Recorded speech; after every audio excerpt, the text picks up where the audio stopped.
and I got naked for some songs. I stapled my balls to my leg. I stapled my forehead. Um, I walked off stage bleeding.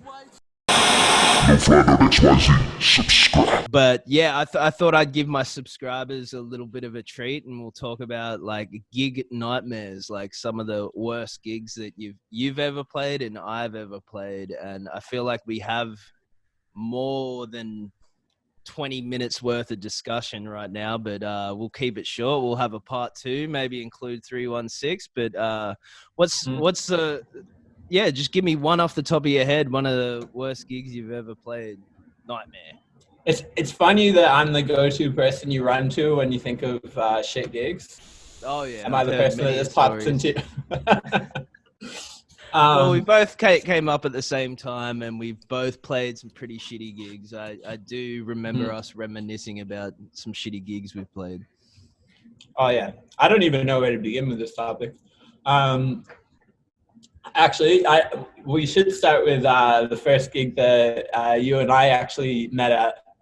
Oh yeah, St. Mary's. Yeah.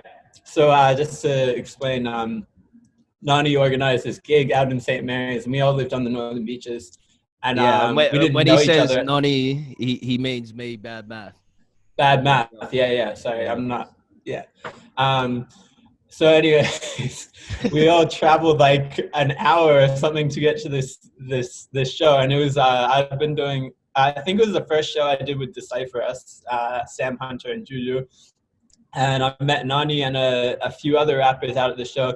There was no one else there to see the show. It was just the artist performing. But it ended up. It was funny because it was I don't know why you would organize a show that far from home. Everyone performing ended up being from the same area as us, so everyone had to travel like an hour to get there. But the funny thing about that show is we actually we ended up working with like all the artists that performed there for a long time afterwards. So it was a shit show, but we made some good contacts there. So yeah, we definitely did. It was everyone that we used to gig with back in the day, and we all kept pretty tight, and just we all booked each other our gigs. But I have no idea why I'd choose St. Mary's since everyone was from the northern beaches. I mean, literally to get a crowd out there, we had to have rented a bus or some shit. Or that's terrible. I think it was the ignorance of not knowing that most venues don't have walking crowds. And just trying to accept any gig that was thrown my way, pretty much. Back in those early days, like you just grab anything that came to you. So that was a pretty funny experience. I think the ones that cut the deepest were the ones where we had to travel like pretty far, and you got there and came to the harsh realization that no one was coming. And like you still wouldn't accept it either. Like, oh, people show up. Like, we're only here. Really. So like that really get on stage, and it'll just miraculously fill out. yeah. Because where it'll just spread around St. Mary's that you're performing. So what sticks out to me was the Wollongong show, because just to kind of set the stage. These guys went out, Wollongong, Two-Face. I think it was Ranford Bigsby was there, 316. Was it? Yeah. Did Bigsby come? Yeah. Yeah, so I heard from just the grapevine that like we got to play at this place in Wollongong. It's packed out. The crowd goes off. And I'm like, sweet, book me in the next one. And I'm pretty sure we got ourselves a little hotel, and I was like so keen to like perform and stuff. And for some reason, when I decided to join the gig, there's no one at the show. Yeah, the first show we did in Wollongong was actually like really successful, and the guy still don't believe ran the club. Yeah, we just lied. They were always shit. Yeah, no, it was really good, and the club owner actually like wanted me to organize more shows after that. But none of them ever lived up to that first show. Like it was just every single one after that was horrible. I We were wonder just what it beat. was. Like, They probably found out we were shit and didn't come. I don't know. that never Um, happens. And like at that venue, I remember almost getting in a fight with a couple Wollongong people. yeah. Yeah, Oh, still every that time I happens. say Wollongong people, it just seems racist to me. I don't know why. But The Gongians. Yeah, Wollongongians, the gongs. yeah. Um, so, um, so that venue's like changed now. Actually, I heard. Yeah, I actually had some money issues with the owner as well. So if he's listening, give me my Two money, Face bitch. is coming for that. You know Yeah, what I'm yeah, saying? yeah. We're gonna send you out a letter of demand. You Yeah. better get that His shit name's taken Anu. care of. This one. Anu, Yeah, yeah, yeah, he just sucks from his name, bro. yeah. Yeah. One that sticks out for me was the infamous Monavale pub gig. Well, it's infamous to like my friends because I guess they were just kind of like shocked how fucked up I was. So just to like kind of like set the stage, I was It super can be a nervous. bit of a harsh reality seeing these things. Oh yeah, totally. And I have footage of it. I'll edit it in post production, but pretty much I had 2 Valium before the show because I thought that'd be a good idea, and then I drank like a whole bottle of scotch, and you know me, when I drink I'm just all over the shop, and I got naked for some songs. I stapled my balls to my leg. I stapled my forehead. um I walked off stage bleeding. I I Yeah. I took ecstasy on stage and then pointing out to the police that were in the venue that someone sold me ecstasy. But Everything you just told me is the bad math that I think of. Like, I don't know about this new Christian squeaky Christian, clean yeah, I dude, but know. It's like you got you the found bad math Jesus back in at some those point. days, and then you got the bad math now, who's Seventh Day Adventist. I do Pilates on the weekends, you know. Yeah. While we're on the topic of traveling far distances, I performed some shows in South America in Chile, Oh and yeah. I flew all the way to Santiago in Chile, and I caught up with some friends on the first night, and I got really fucked up. And the next day, I got tonsillitis, and I had all these shows lined up for like I had to perform that night, and I had to perform at a festival like a few nights later, and I had tonsillitis, and it was like, and no one at the venues spoke a word of English. And I was Yeah. like, I just went there, and like because I was like completely out of my comfort zone, I was just getting fucked up with the other rappers. They were like feeding me whatever they like alcohol and everything, and they're like, all right, now it's time to go on stage.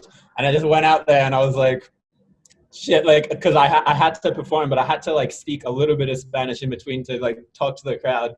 Oh But I my had god. tonsillitis, so like the whole Yeah. time I was trying to explain to people like this is a shit perform. This isn't a great performance because like I've got like 1/10 of my normal voice. I was trying How to are you explain that in explaining Spanish. that in Spanish? I forget what I was saying. It was like me garganta, something like to do with my throat. I was Yeah. saying that like. Then I was while we're talking about internationals, let's talk about the time that we were meant to book the Hobson after show. Oh my god. Yeah, I'm Yeah, just gonna. So I was kind of in the background when all that was happening. Like, I was definitely keen to help out, but I think you had your toes dipped into it a bit deeper than I did. So I'll let you take off with that, my friend. yeah. So I was in contact with Hobson's Australian tour manager, and we're his name's Brian Chitty as well, by the way. Fuck you, Fuck Brian Brian Chitty, Chitty. if you're listening. So we were meant to host the after party for Hobson and 360. I was in contact with him. We got approval for everything. We approved the venue. We got a designer to come up with the artwork. So we got the artwork approved. we were meant to get access to the stadium that Hobson was performing at, so we could hand out flyers and promote the event. So we paid for all this promotion. It was like a few days before the event, and Brian Chitty comes back to us and says, the artwork has not been approved for this event. You can't have Hobson's name on it. This is the official after party for Hobson 360. we can't have Hobson's image on the poster. And we're like, that's weird. And he'd already approved the poster, so we're like, yeah, okay, well, why did you approve this?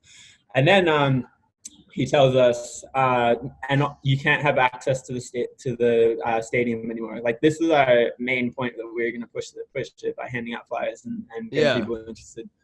And so all of a sudden we're just like, what the fuck, man? Like, so we like canceled the whole show. We lost all the money that we put into the promotions and everything. So this is one of those gig from hell situations. This is why all you promoters out there need to make sure you have contracts. You have contracts in place.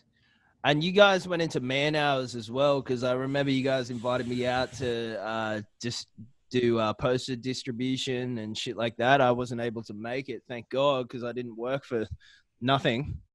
Yeah. But so that's just if you're listening and you're gonna get into promoting or anything like that, make sure you have contracts drawn out, because shit like this happens way too often. It's really surprising. I want to line up something where it's like 316 and you, and we can go back and forth, or some of the fucking craziest shit back in the day, or some of the shittest gigs we've played. Yeah, I could go on for hours about this topic. But I do know you have a single dropping tonight at some point. Is it 6 p.m.? Yes. Go ahead and plug your single, my friend. Yeah, so it's a new song featuring Sam Hunter from Decipher Us called Never Felt So Alive.